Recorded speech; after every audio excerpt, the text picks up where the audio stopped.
Okay, so this is a continuation from Monday, October 9th. So this is what I was hoping that we would do today, Wednesday, October 11th, regarding ancient Mesopotamia. So this won't be too long, and we'll also try to review it a little bit on Monday, but it's important to at least have watched the video. Okay, so we've looked so far at Mesopotamia in the early period. That was called the Ubaid period. We had the development of a large town, Eridu, other towns, the development of temples, and it was a chiefdom level society. It got bigger and bigger and bigger. And in the next period, we see the appearance of the first city and the first state. But as we saw, it wasn't just because things got bigger and there were more people. It was really that people were moving from the villages into the city, places like Uruk. And that's why Uruk got bigger and larger through time. It's not just the population getting bigger, but people moving in and making the city bigger. And they did that because the city was and the temple, a protection against an environment that wasn't certain, right? There was a lot of uncertainty in their environment. There was flooding. It could be damage to crops. So the temple was kind of a buffer for them, a safety net. Okay, in the following period, so this is about 2900 BC now, to about 2200 BC. This is called the early dynastic period. That's because we have dynasties of kings during this period. So that's why it's called the dynastic period. But what you see is lots of different city-states appearing all over Mesopotamia. One of the things that you'll notice if you look at the ancient cities is they all follow a line. They were all on the Euphrates or a canal or a tributary, right? But you could see that the cities are not evenly spaced all over southern Mesopotamia. They all hug the rivers because, again, irrigation was so important in this society. And each of these states had their own king.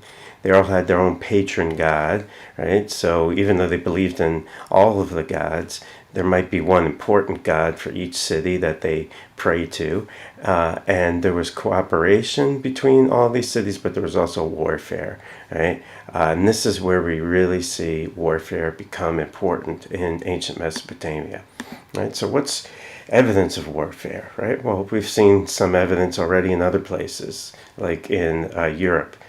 With that mass burial. So mass burials with violence on the skeletons are a piece of evidence of warfare, but we don't get that in Mesopotamia. What we do get are weapons, pictures of soldiers, military victory monuments, and we also get writing that talks about some of these wars. Right? So that's what we get a lot of during this period, and you can see the kinds of bronze weapons that they would have had. Because there was so much warfare between these cities, the military technology got better and better through time, right? Which is not too surprising. Necessity, is kind of the mother of invention. So if another city develops a better weapon, you have to develop a better defense, right? And so on and so on. So you can see one of the things they developed, early axes were just a thin piece of metal that was sort of placed into a piece of wood to act as a handle. Problem with a lot of those early axes, if you use too much pressure, the handle would split. So what the Mesopotamians developed, you can see here, is a socket axe, right? That is, there's a hollowed out portion here, and you put the handle in there, and the handle is not going to break or split. And also they would narrow the head here to penetrate into things like helmets and armor and stuff like that. One of the most important victory monuments ever found in Mesopotamia is this monument. It's in the Louvre in Paris now, and it's called the Stela of the Vultures, and we'll see why. But you could already see there's some vultures up here, right? What you'll notice is it's broken, right? It was smashed, but what it depicts is a victory of one Mesopotamian city over another Mesopotamian city. Specifically, it was this king here. His name was Eonatum from a city called Lagash, and they were fighting another city called Umma, which is right nearby. And it looks like they were fighting basically over water rights and land rights, right? So you can see here's Lagash, right? Umma includes these two cities over here, but you could see they're right near each other, and they were fighting over a canal system that had been built, right? And so Lagash had built a canal and had made this land fertile, and Umma took that land over, and Lagash came back, and there was not actually just one war, but a series of wars. And this is a victory monument for one of these wars. And what you see here, you'll notice that the king, Eannatum, you can tell he's the king. If you remember from looking at that little figurine from the Uruk period, he has that royal hairdo, right? It's got the bun in the back, right? So this is either a royal hairdo or a helmet in the shape of a royal hairdo that we'll see, right? He's holding some sort of sword. Here he's actually in an early kind of chariot. We're going to see a little bit about that. These chariots were not pulled by horses because they didn't have domesticated horses in Mesopotamia yet. It was actually pulled by donkeys, right? And here you can see the soldiers, and they have their shields and they have their spears, and they're lined up in organized fashion. If this was ancient Greece, you might call this a phalanx, right? It's a lot like the phalanxes you see in the movie 300, right? So this shows a real level of organized warfare, and you see them tramping over the bodies of dead soldiers. Here they are lined up back there. On the other side of the monument is the main god of that city, right, of Lagash. And you can see the god holding a mace. He's also holding this symbol right over here. What's right below is a big net with captive soldiers, right? And the king was the servant of the god in terms of, in regards to warfare, right? So Eannatum was Ningirsu, this god's prostrator of the enemy lands, right? Now, some of the other pieces show vultures picking apart the bodies of the defeated enemy soldiers, right? And you can see the text here, right, that describes what happened. Right? And again, this shows you, a little bit better the marching soldiers, like we saw again, right? The ranks of the soldiers. Here he's in that donkey chariot, but the donkeys are missing over here, right? And yet again, now the interesting thing again is that this was found smashed, and right, even though Lagash declared victory and won that battle, Umma came back. And there was another war, right? So Umma knocked down that victory monument, we think, and war continued. Another famous monument that shows warfare in Mesopotamia is something that was found in the city of Ur. We're going to just talk a little bit about what they found in Ur. But this is sometimes called the standard. It's not a standard. It was a wooden box that was covered with all sorts of elaborate decoration. Like the blue stone is called lapis lazuli, and it only comes from one place in the world, and that's Afghanistan. So they had to trade for this stone all the way from Afghanistan. This is ivory, right? And what you can see being depicted, you got people carrying things, you have people with sheep and goat, and at the top you have people look like they're partying, right, or feasting, right? So it's a very peaceful side on one side.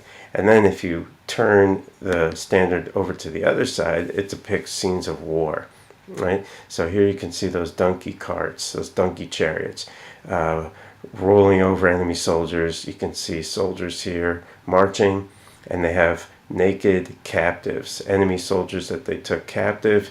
They're now prisoners of war, right? So, pretty graphic, for that time period. Again, this was the beginnings of chariots.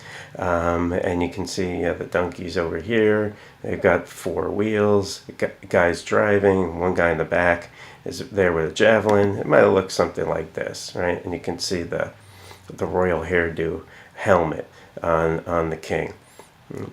Okay, in Ur, they also found a tomb of what looks like a king.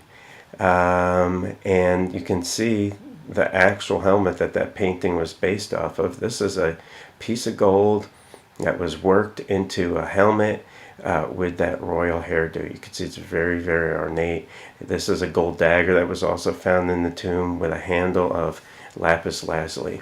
Right? So it looks like warfare has become more and more and more important during this time.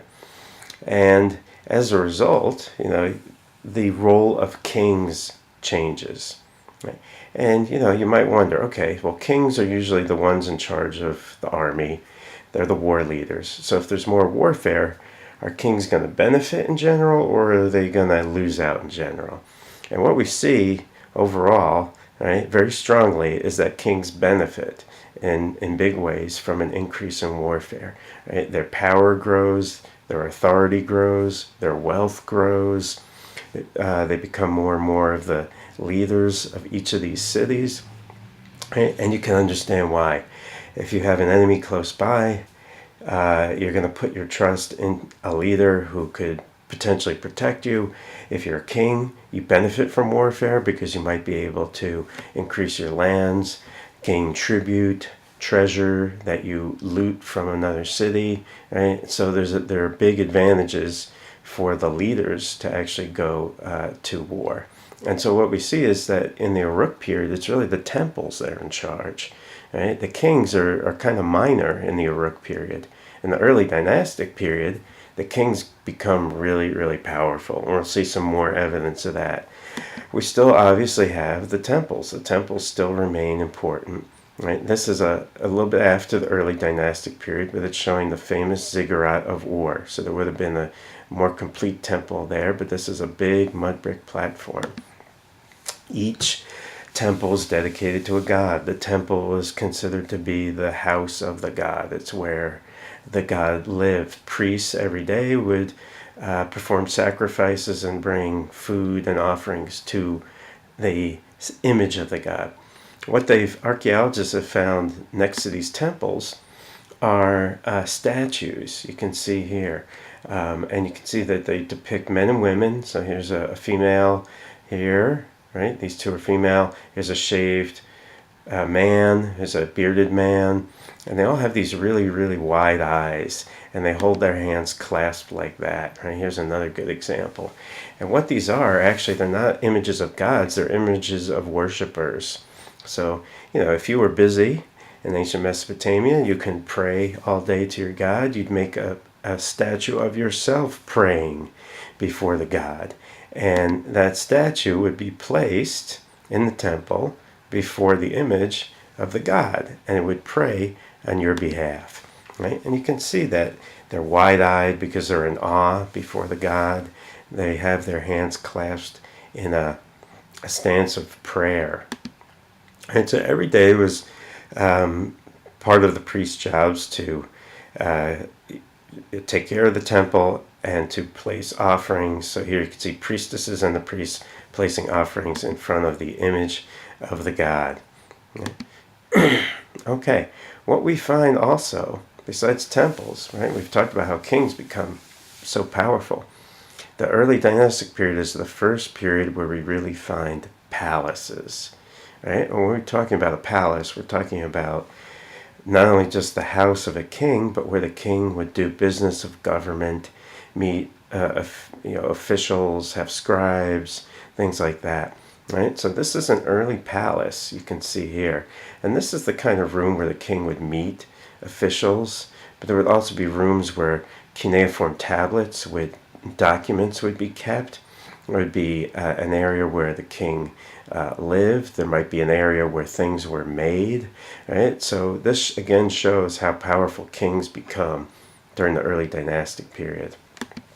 One of the most important cities that was excavated by archaeologists in Mesopotamia is the city of Ur.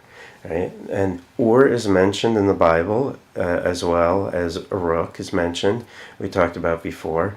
But sometimes Abraham is said to have come from Ur of the Chaldees. Some people think it might be this Ur. Right? The city of Ur is an early dynastic city that was right near the Euphrates, well watered. It had a harbor. It had a series of large temples in the middle. Right now, of course, the river has shifted. It's in the middle of the desert, so there's no river nearby to speak of, but you can still see, the ziggurat there. It was a major city, one of the major players in the early dynastic period. Right? Again, lots of temples, a big ziggurat in the middle.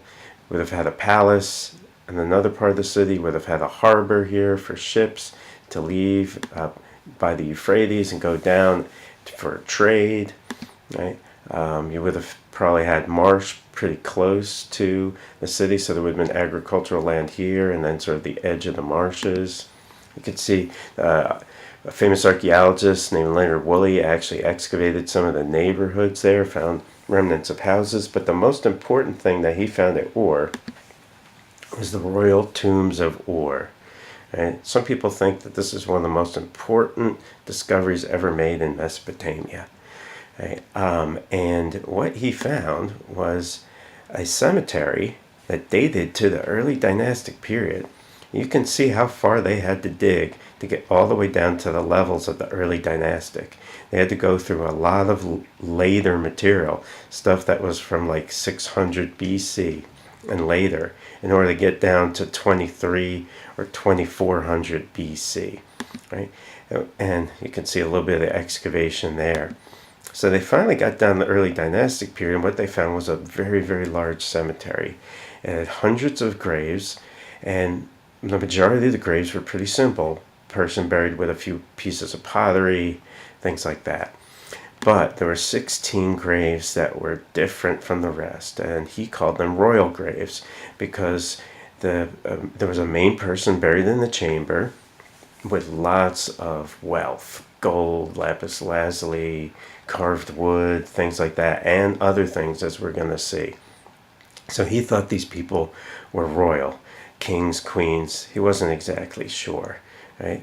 Near one of the most important royal tombs, right, this one right here, he found the tomb right here, a lady, so what he thought was a queen, inside here. Right? And then outside in this chamber connected to it, they found 59 soldiers and female servants, right? All laid out in a row. And it really looks like this was a sacrificial burial, right? That is either the female servants, and this is what one would have looked like, and this is what archaeologists found when they excavated her, right? Lapis lazuli and gold necklace, headdress, right? Lots of wealth. Now, either these people were killed and sacrificed to serve the queen in the afterlife, or they voluntarily committed suicide. They found cups near each of the women, and they found a large cauldron. So Leonard Woolley, the main excavator, thought that maybe the servants drank poison and deliberately committed suicide. In the main chamber, they found the queen, and her name was Pu-Abi, P-U-A-B-I. They know her name from a cylinder seal that was found in the tomb that had her name on it, but you can see she would have had an even larger gold headdress and all sorts of wealth. Right? And again, Mesopotamia doesn't have any of this stuff naturally. There's no gold, there's no stone, there's no other kinds of metals, there's no wood. So all of this stuff had to be imported and traded for. But you could see just the amount of wealth that they had in these tombs. Here's a gold cup with a spout. You have stone cups and bowls. You have a model of a boat made out of bronze. A gold headdress, again, carved ivory in the shape of a lion. Right? You can see here he's excavating one of the ladies in waiting. He also found two of these harps or lyres. Right? So you can see him pulling one out there. And these beautiful musical instruments were probably used to entertain the king and the queen in the royal palace by some sort of bard or musician. Okay?